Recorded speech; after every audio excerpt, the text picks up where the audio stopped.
Vamos a continuar con la clase y vamos a mencionar algunas otras patologías de conjuntiva. Dentro de estas patologías hay unas que originan unas reacciones de hipersensibilidad retardada y una de estas patologías se conoce como flicterionosis o también se le llama conjuntivitis lunar. Es un padecimiento que afecta a niños pequeños y debilitados y raramente se va a presentar en adultos. Muchos pacientes presentan cuadros de blefaritis inflamatoria o a veces también de blefaritis infecciosa.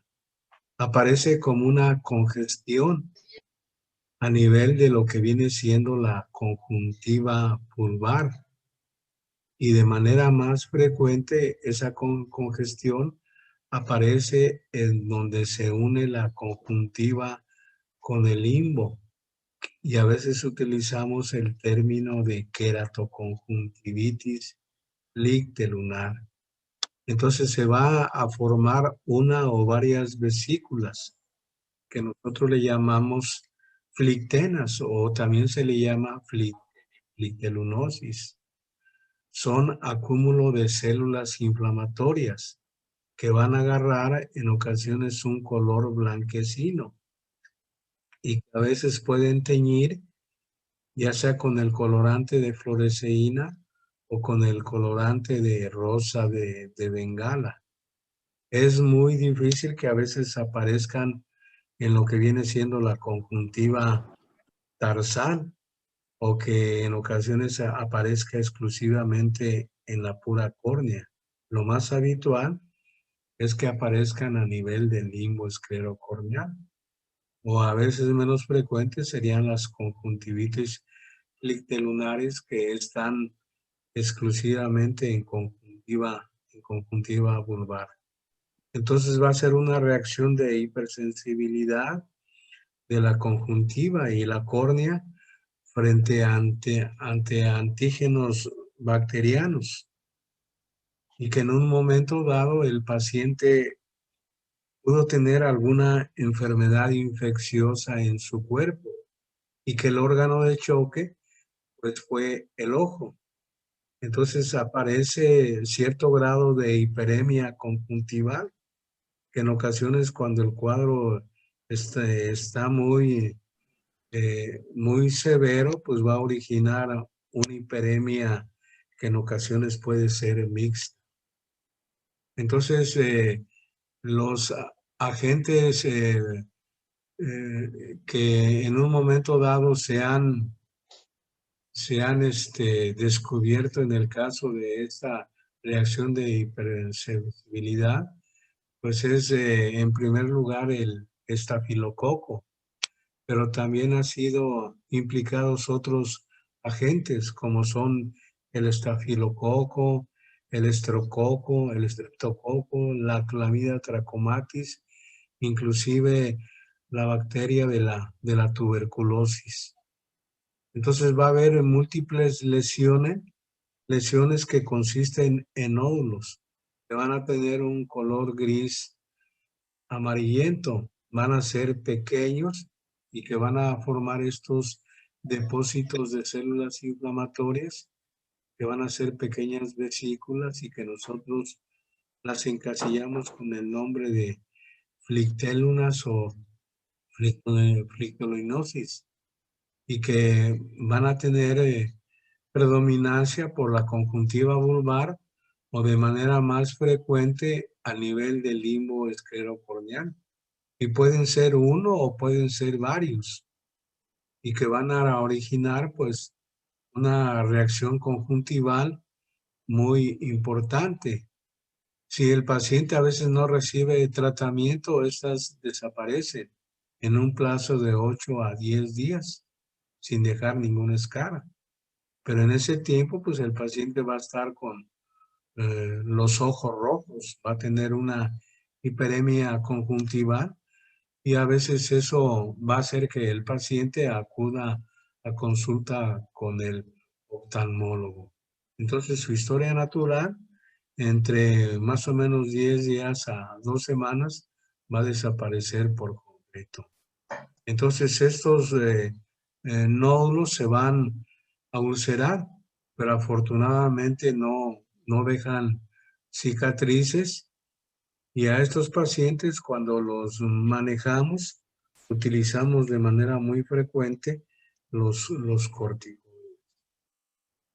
Entonces cuando afectan la córnea o que pueden aparecer con ya compromiso de la córnea, que pueden avanzar más allá del limbo esclerocorneal, pues el paciente, aparte de la conjuntivitis, el paciente va a tener lagrimeo intenso, le va a molestar mucho la luz, va a tener fotofobia. Si el problema inflamatorio es muy importante, puede el paciente presentar dolor. Ese dolor en ocasiones se puede incrementar con lo que viene la luz, y los pacientes van a referir la sensación de cuerpo extraño por el roce constante que van a hacer en las flictenas sobre la superficie de lo que viene siendo los párpados. En ocasiones se pudiera asociar también a la aparición de opacidades en la córnea, que en ocasiones puede formar nubéculas o en ocasiones puede iniciar la neovascularización de la córnea.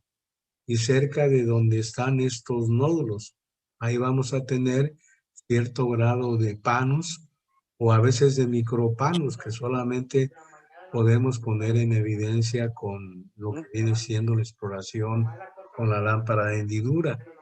Entonces, en estos pacientes pudieran tener algún cuadro inflamatorio en algunas partes de lo que viene siendo la conjuntiva. Y vamos a ver esa aparición de esas flictenas que cuando nosotros las teñimos con el colorante de fluoresceína y las revisamos con la luz de cobalto en la lámpara de hendidura, pues van a agarrar de manera muy importante lo que viene siendo el color. El diagnóstico pues lo vamos a hacer por el interrogatorio y por lo que viene siendo la exploración física. Los pacientes pues van a tener por lo regular una hiperemia mixta o van a tener una hiperemia profunda, en donde vamos a tener esos vasos pericorneales que van a salir a nivel del limbo esclerocorneal, que van a ser vasos muy pequeños y vasos rectilíneos, y que si estas flictenas son muchas, pues pueden aparecer en ocasiones en buena parte de lo que es el limbo esclerocorneal. En ocasiones, si quisiéramos reafirmar el diagnóstico, se pueden indicar algunas pruebas de hipersensibilidad. A veces la que más se utiliza es la prueba de la tuberculina, sobre todo en pacientes con antecedentes de que hayan tenido o que tengan alguna tuberculosis, y que estos pacientes desarrollen este tipo de flictelunosis o conjuntivitis flictelunar, o cuando ya se asocia con limbo sería una queratoconjuntivitis flictelunar. El tratamiento, por lo regular, va a ser un tratamiento sintomático para aquellos casos que no son infecciosos. Y estos tratamientos sintomáticos es la administración de corticoides, a veces con antibióticos o corticoides tópicos que te van a dar no más allá de 10 días, y previa toma de la presión intraocular se pueden dar estos corticoides. Si no queremos dar corticoides, pudiéramos dar antiinflamatorios no esteroideos tópicos, que se dan cada 8 o cada 12 horas. En ocasiones se pudiera dar lágrimas artificiales de manera más frecuente cada 2 o cada 3 horas. Y el paciente se le asocia a un cuadro de blefaritis, pues es obligatorio dar el tratamiento adecuado a estos pacientes. En el caso de que presentara una blefaritis inflamatoria o una blefaritis infecciosa. Vamos a mencionar también, hay algunas, sobre todo enfermedades autoinmunes, que van a producir diferentes cuadros de conjuntivitis. Dentro de estas enfermedades autoinmunes, por las que vamos a mencionar, sería el síndrome de Sjögren, la conjuntivitis cicatricial, el síndrome de Reiter y la enfermedad tiroidea, en donde la enfermedad tiroidea que más frecuentemente da conjuntivitis es la enfermedad de Graves-Basedow o la orbitopatía distiroidea. Entonces vamos a mencionar el síndrome de Sjögren. Esta es una conectopatía autoinmune en donde vamos a presentar sequedad de ojos, sequedad de boca, de nariz y de vagina.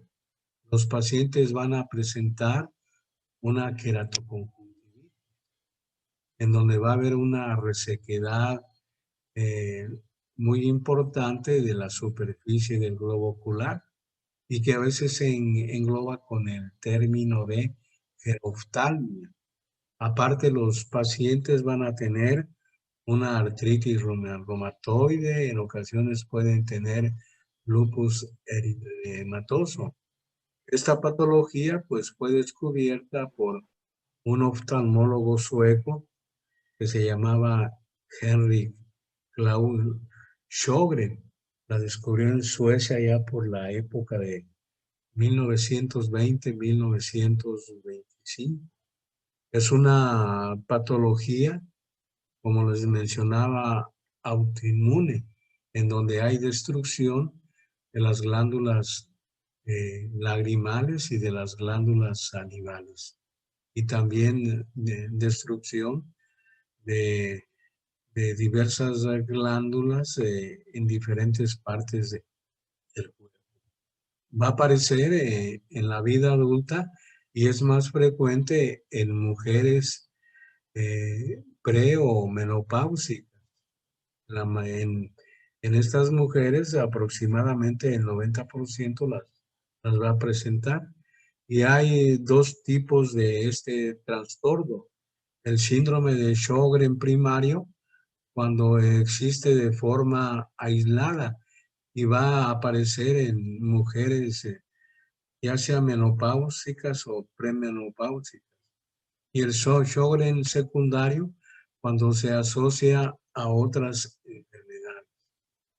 Estos serían los síntomas y signos que van a presentar los pacientes cuando tienen un síndrome de Sjögren. Una de las deportistas que tiene este síndrome es una tenista, la Serena Williams. Ella tiene este síndrome de Sjögren. Y es un síndrome pues, que lo va a presentar durante toda su vida. Entonces los pacientes van a referir sensación de arena o de resequedad en lo que viene siendo la superficie ocular. Los pacientes van a tener una queratoconjuntivitis o queratoconjuntivitis porque vamos a tener una alteración en la estabilidad de la película lagrimal. O sea, el paciente va a tener una geroptomía, va a tener una sequedad de boca, que a veces también se utiliza el término de gerostomía. En ocasiones también pueden tener resequedad de la piel y cuando se tiene resequedad de la piel utilizamos el término de querosis. Entonces va a haber aumento del tamaño de las glándulas salivales. Va a haber disminución de la producción de saliva y los pacientes siempre van a sentir su boca reseca o en ocasiones muy reseca. Esa boca reseca pues va a originar que tenga una lengua seca, y que en ocasiones se encuentren múltiples fisuras a nivel de la lengua. Va a haber una disminución también de lo que son las secreciones vaginales. El diagnóstico pues lo vamos a hacer por lo que viene siendo el interrogatorio y por la exploración de estos pacientes. Cuando tenemos alguna duda, pues vamos a hacer una biopsia de lo que vienen siendo las glándulas salivales. Y esta biopsia nos va a dar el tratamiento que diga el diagnóstico de certeza. El tratamiento pues va a ser sintomático. En ocasiones se pueden utilizar corticoides sistémicos, en ocasiones también se pueden utilizar agentes tóxicos. En el caso de la esfera ocular, para disminuir la conjuntiva inflamada, pues podemos utilizar lágrimas artificiales. Estas lágrimas artificiales también van a disminuir la resequedad que los pacientes presentan a nivel de la superficie ocular. En ocasiones también, para disminuir la conjuntivitis de estos pacientes, se pudiera utilizar vasoconstrictores, o en ocasiones también podemos utilizar antiinflamatorios no esteroideos cada 8 o cada 12 horas, y de esta manera pues el paciente estaría menos sintomático. Vamos a tener también otro tipo de problema inflamatorio a nivel de la conjuntiva, y esto se conoce como conjuntivitis cicatrizal, o en algunos libros de oftalmología también se encasilla con el término de conjuntivitis cicatricial. Entonces la conjuntivitis cicatrizal es un síndrome grave que en ocasiones puede llevar a la ceguera. Las enfermedades más comunes que conducen a este tipo de problema cicatrizal son el pemfigoide cicatrizal, el síndrome de Steven-Johnson, la rosácea, el pseudopemfigoide y las quemaduras a nivel de la superficie del globo ocular. Entonces el pemfigoide cicatrizal se produce por la acción de autoanticuerpos dirigidos a los semidesmosomas que unen al epitelio corneal y a la membrana basal de la conjuntiva. Entonces van a inducir la formación de ampollas subepidérmicas que curan y van a dejar cicatrices. Este pemfigoide va a tener dos formas clínicas. El pemfigoide sistémico, que afecta piel y mucosas, y va a originar, pues, sobre todo alteraciones a nivel de lo que viene siendo las membranas mucosas. Entonces, en el caso de este pemfigoide, va a afectar al ojo y primordialmente a lo que viene siendo la anatomía conjuntival.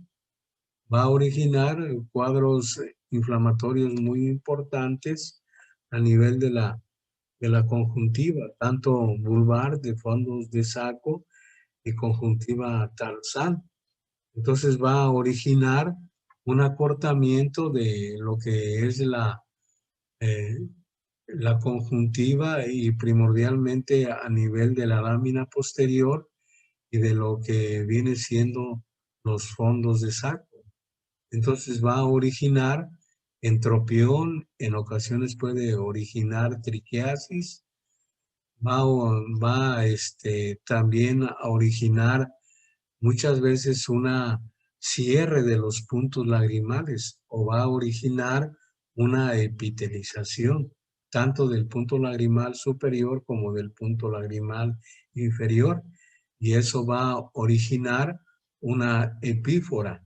Los pacientes van a tener un ojo seco por disfunción de lo que viene siendo la película lagrimal, tanto de la glándula lagrimal principal como de las glándulas lagrimales accesorias. El otro síndrome que produce este tipo de conjuntivitis cicatrizal es el síndrome de Stevens-Johnson, y que es una reacción rara y grave que va a afectar a lo que viene siendo la piel y las mucosas. Entonces es habitualmente secundaria a una reacción idiosincrática a diferentes drogas o diferentes medicamentos.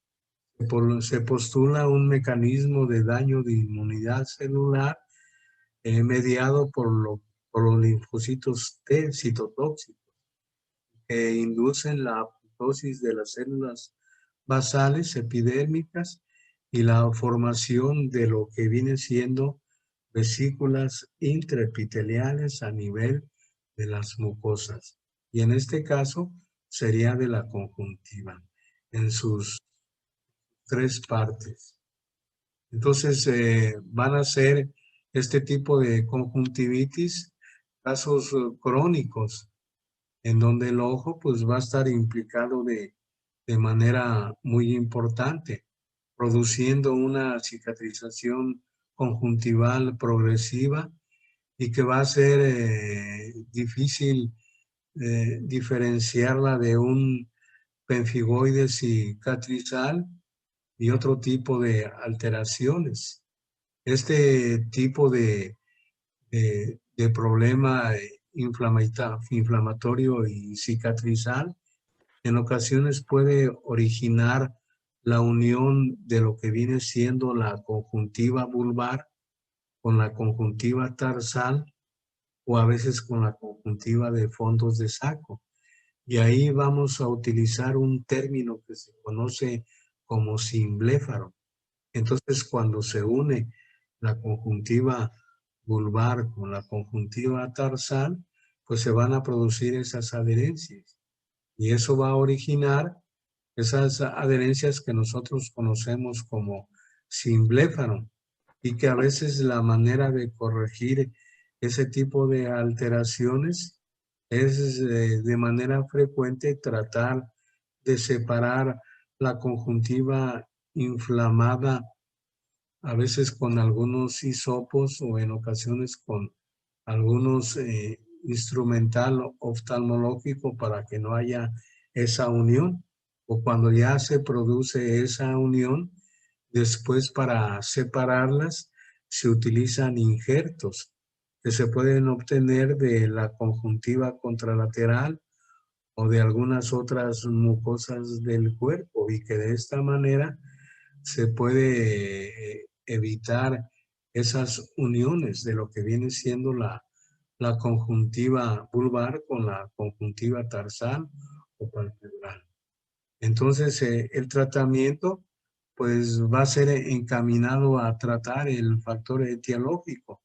Y en este caso, pues sería encaminado quizá a tratar a pacientes que tengan un pemfigoide o en ocasiones un síndrome de Stevens-Johnson o en ocasiones algún tipo de rosácea. Vamos a mencionar también otra patología que va a originar cuadros inflamatorios a nivel de la conjuntiva. Y esta patología se conoce como síndrome de Reiter. Este síndrome de Reiter va a ser una artritis reactiva que va a originar una espondiloartropatía, y que esta espondiloartropatía puede comprometer a buena parte de las articulaciones del cuerpo. Esta patología pues va a tener una triada muy característica, que va a ser la artritis, va a ser la uretritis y va a ser la conjuntivitis. Otras alteraciones a nivel de la esfera ocular que pueden tener estos pacientes serían inflamaciones del tracto uvear que van a originar uveitis, pueden originar glaucoma, en ocasiones catarata. Uno de estos pacientes que tiene este síndrome de Reiter es un actor de películas pornos.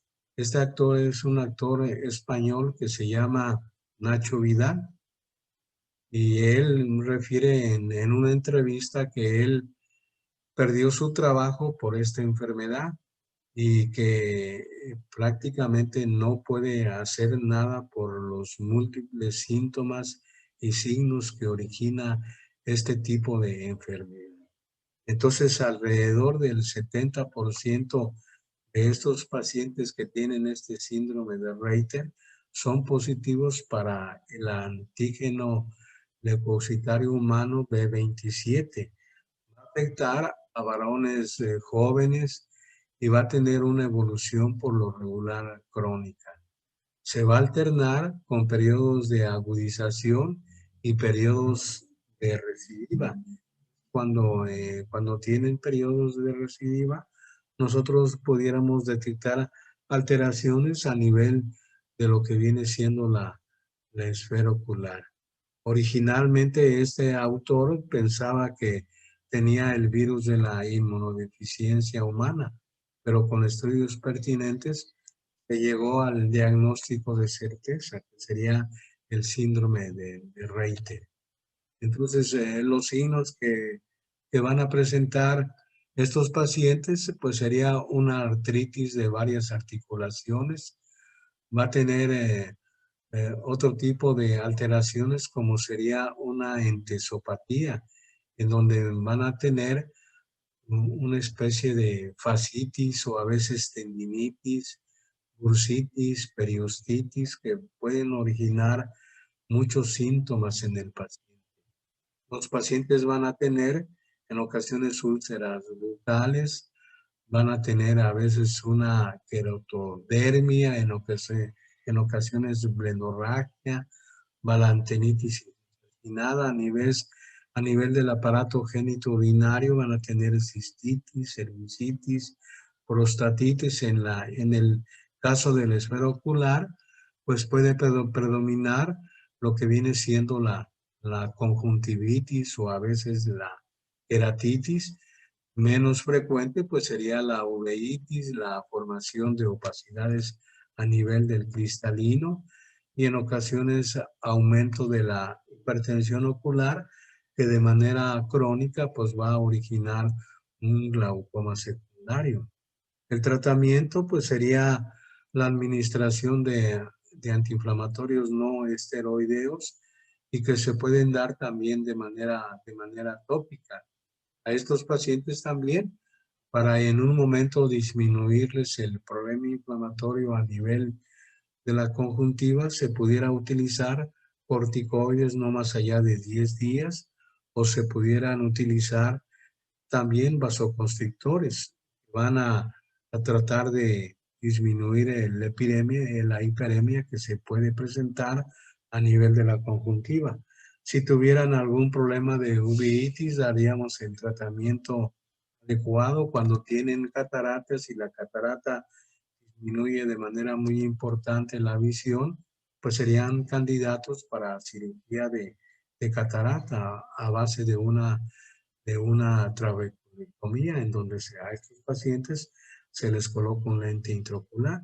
Y el tratamiento de glaucoma sería el tratamiento hipotensor para disminuir de manera muy importante lo que viene siendo la presión intraocular y que cursen con cifras tensionales de presión intraocular dentro de los rangos normales, que va a variar entre 10 y 21 milímetros de mercurio.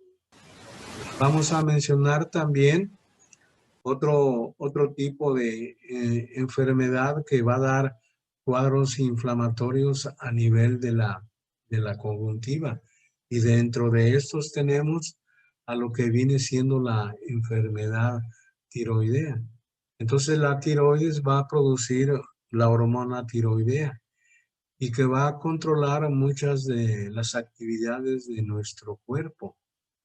Entonces, este tipo de actividades, pues, va a originar que el cuerpo funcione de manera adecuada.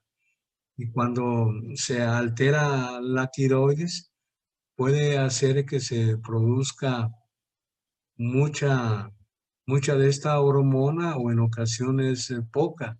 Entonces, dependiendo de la cantidad de hormona que produzca esta tiroides, el paciente pudiera tener diferentes síntomas y signos.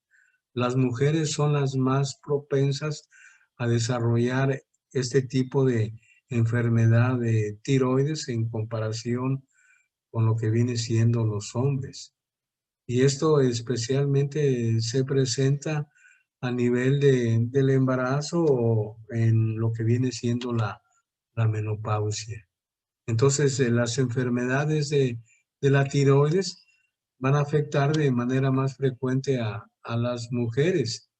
Y dentro de estas tipos de alteraciones, vamos a tener trastornos que causan hipotiroidismo, trastornos que causan hipertiroidismo. Vamos a tener la tiroiditis, especialmente la tiroiditis posparto. Vamos a tener el bocio, los nódulos tiroideos y lo que viene siendo el cáncer de tiroides. Dentro de todas estas patologías, la que va a originar cuadros a nivel de la esfera ocular de manera más frecuente sería el hipotiroidismo, o cuando la tiroides está hiperactiva, hace que la tiroides produzca más hormona tiroidea de lo que el cuerpo necesita. Eso va a acelerar muchas de las funciones corporales, como sería el metabolismo, el ritmo cardíaco. Entonces, la causa más común de hipertiroidismo es la enfermedad de Graves-Basedow. Esta enfermedad de Graves-Basedow ya la habíamos mencionado en lo que viene siendo patología de órbita y que también se conoce como oftalmopatía tiroidea o también se conoce como orbitopatía disteroidea, y que esta enfermedad de Graves-Basedow pues es de una etiología desconocida. Entonces los síntomas y signos que van a presentar estos pacientes que tienen hipertiroidismo se pueden manifestar lentamente y va a tener un metabolismo acelerado que va a provocar estos diferentes síntomas. A nivel de lo que es la esfera ocular, va a haber un cambio en lo que viene siendo los ojos y que se va a manifestar de manera más frecuente por lo que viene siendo el exoftalmos o la proptosis. Vamos a tener también alteraciones a nivel de los tejidos blandos y que a veces también se va a manifestar por lo que viene siendo cierto grado de retracción palpebral que se puede presentar tanto a nivel de párpado superior como a nivel de párpado inferior. Entonces, esta enfermedad de Graves es el único tipo de hipertiroidismo que va a producir una inflamación de los tejidos perioculares. Y aparte también puede producir alteraciones a nivel del globo ocular y que va a originar un exoftalmos o una proptosis que puede ser leve, moderada o en ocasiones severa. Muchos pacientes con enfermedad de Graves-Basedow van a tener enrojecimiento e irritación de los ojos y que se va a manifestar por una conjuntivitis. Esta conjuntivitis puede ser leve, moderada o en ocasiones puede ser severa. Entonces, esta irritación se puede presentar en algún momento de la enfermedad y a veces menos del 1% de los pacientes va a desarrollar una inflamación muy importante que puede originar alteración a nivel lo que viene siendo los tejidos adyacentes, a nivel también de lo que viene siendo el globo ocular. A nivel de los tejidos adyacentes, pues sería aumento de lo que viene siendo el grosor de los globos oculares, como sería una miositis de grado diverso, en donde se pueden afectar a veces uno o se pueden afectar varios de los músculos estructurales. Entonces la severidad de los problemas oculares no va a estar relacionada con la severidad del hipertiroidismo. Hay veces que los pacientes pueden tener una actividad muy importante de la glándula tiroides en que van a producir mucho exceso de, de, sobre todo de producción de la tiroides, ¿verdad? Y los pacientes a nivel de la esfera ocular pueden tener ningún problema inflamatorio. A veces los pacientes pueden debutar con problemas inflamatorios muy importantes a nivel de la esfera ocular y a nivel de lo que viene siendo la tiroides. Estos pacientes pudieran cursar sin ningún tipo de alteración a ese nivel. Pues estos serían los médicos de aquella época que descubrieron esta enfermedad y a causa de eso, dos de estos médicos, en honor de ellos, llevan el nombre de esta enfermedad. En el caso de Robert Graves y von Basedow, pues sería la enfermedad de Graves-Basedow.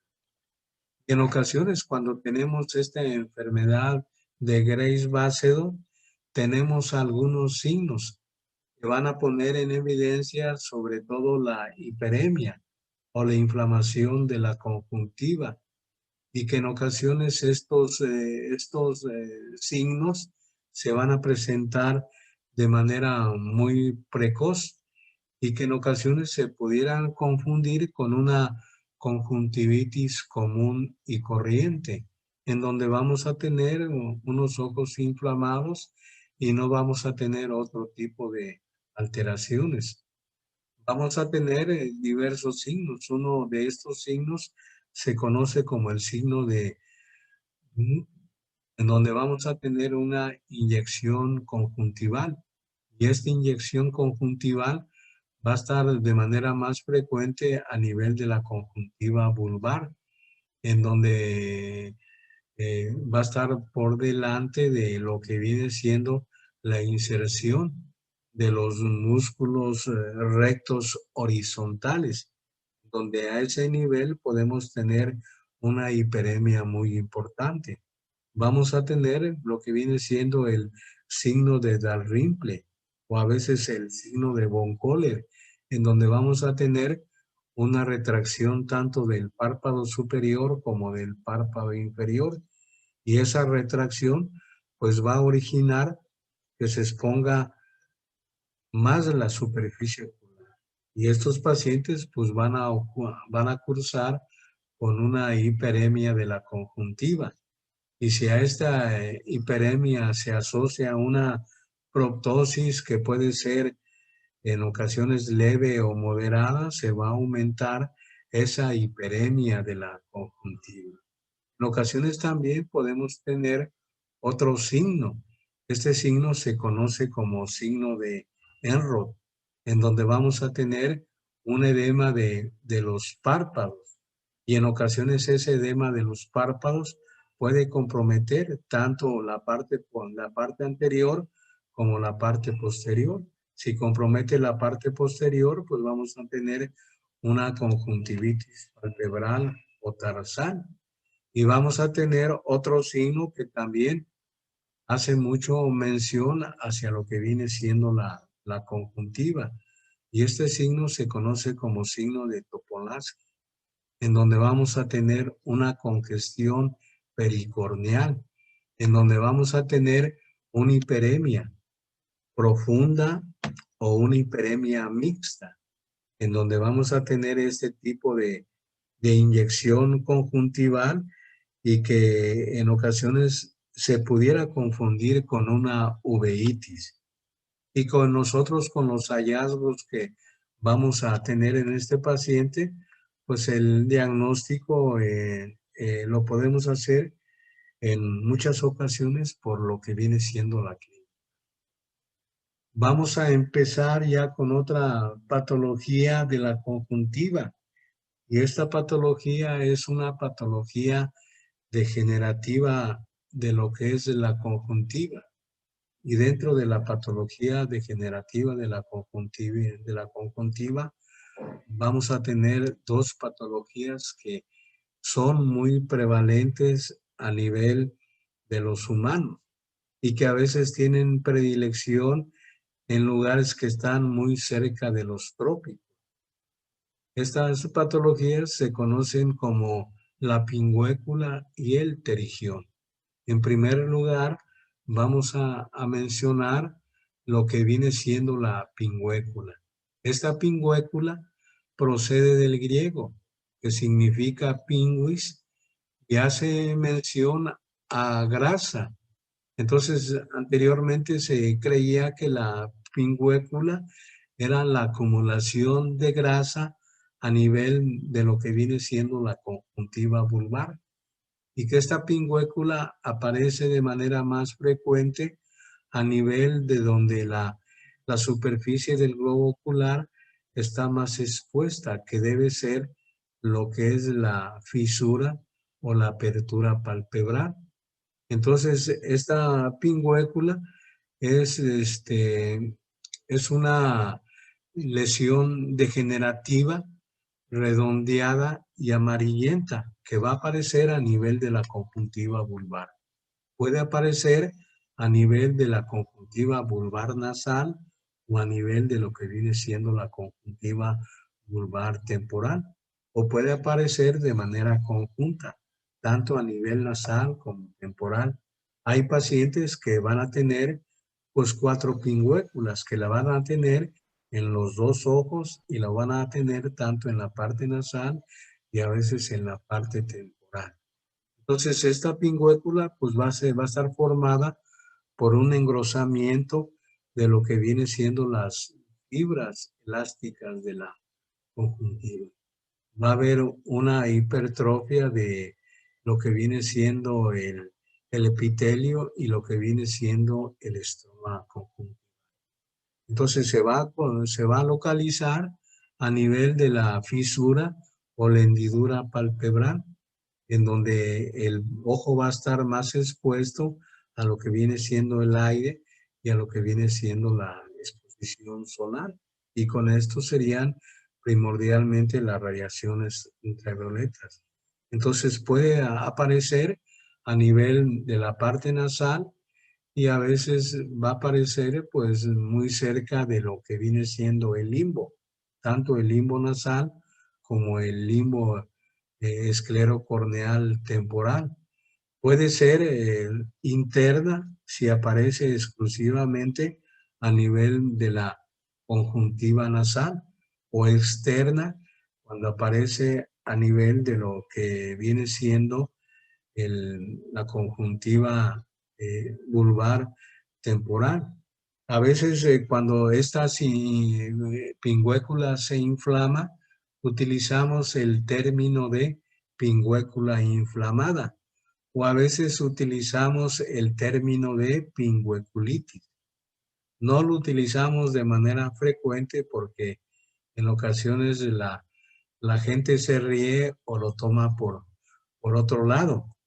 Pero en la esfera oftalmológica, pues en ocasiones seguido lo utilizamos. Pues este paciente tiene una pingüeculitis. Eso nos habla que el paciente pues va a tener una hiperemia de grado variable y que aparte de la pingüeculitis, pues este paciente ya desarrolló un problema degenerativo de la conjuntiva y que de manera más frecuente es originado por la exposición a las radiaciones ultravioletas. La pingüécula nunca va a invadir lo que viene siendo la córnea y va a llegar nada más hasta lo que viene siendo el limbo esclerocorneal. Y de ahí ya no va a avanzar, va a permanecer exclusivamente ahí.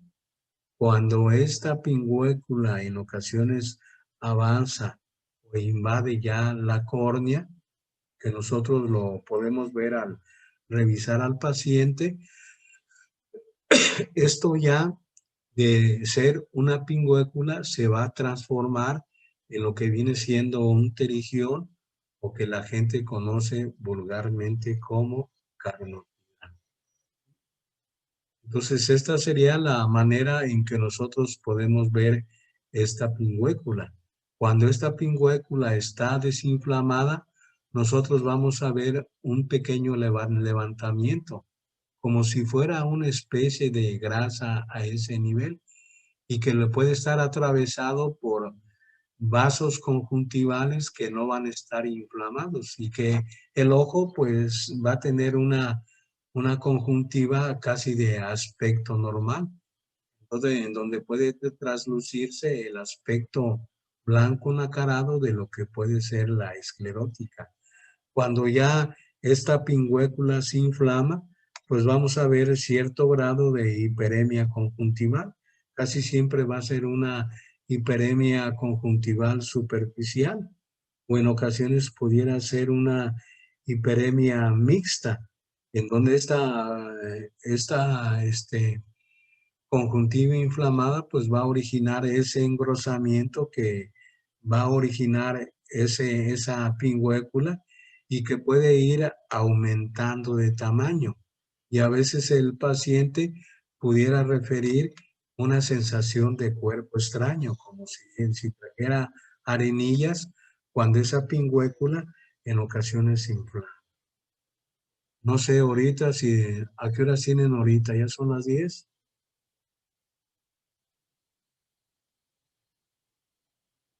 Faltan 10 minutos para las 11, doctor. Bueno, vamos con otras 2 diapositivas. Entonces, esta pingüécula va a ser una hipertrofia de tejido elástico subconjuntival y que va a ser por acción irritante del medio externo. No van a ser, no son depósitos de conjuntiva, no son depósitos de grasa a nivel de la conjuntiva o depósitos de colesterol, como antiguamente se creía. Entonces puede aparecer a cualquier edad, inclusive aparece de manera más frecuente en pacientes jóvenes y puede ser también aparecer en pacientes de edad avanzada. Al menos las etapas de más actividad de esta pingüécula puede ser entre los 20 y quizá los 50 años, cuando en ocasiones se puede inflamar de manera más frecuente. Entonces van a lucir como manchas amarillentas. Cuando no están inflamadas, pues se puede ver una conjuntiva vulvar prácticamente normal, en donde pueden pasar algunos vasos conjuntivales que en ocasiones pueden estar engrosados, pero no nos van a dar cierto grado de hiperemia. Pueden ser vasos tortuosos que van a irrigar algunas partes de la conjuntiva a ese nivel. Entonces van a tener una especie de forma triangular, en donde la base va a estar a nivel del limbo esclerocorneal y el vértice va a estar hacia los ángulos de lo que viene siendo la hendidura palpebral, tanto a nivel de lo que viene siendo la porción nasal como la porción temporal. Y aquí en la imagen se pueden ver varias pingüéculas en donde en 3 de ellas sí vamos a tener una hiperemia. Y esa hiperemia, pues nosotros la vamos a encasillar como una hiperemia superficial, que va a estar un poco más alejada del limbo esclerocorneal, en donde vamos a tener vasos tortuosos, vasos engrosados, y que en ocasiones cuando se les administra un vasoconstrictor, estos vasos se blanquean y la conjuntiva a ese nivel se va a poner menos inflamada. Entonces, esta pingüécula, pues es más frecuente en las personas que estén expuestas a las radiaciones ultravioleta. Pacientes que trabajan mucho a la intemperie, como serían los agricultores, los albañiles, en ocasiones los mecánicos, los pescadores, serían los pacientes que